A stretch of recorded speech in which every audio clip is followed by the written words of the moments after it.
Hi, this is Doug Jacobson, Senior Director, Residential Product Management at Crestron. Here to talk to you about the DIN AP4R processor.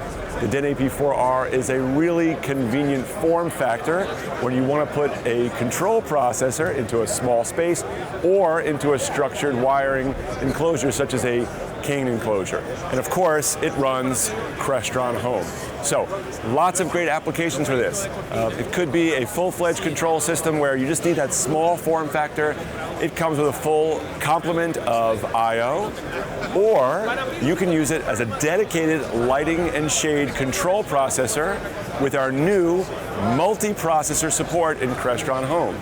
That allows you to have Crestron Home split amongst multiple control processors, allowing you to handle situations where you want to install lighting and shade separately or earlier, you want to scale the system larger, or you just want the comfort and peace of mind of a separate processor dedicated to lights and shades. So that's the DIN AP4R Crestron Home processor. If you want to learn more, go to Crestron.com. Thanks very much.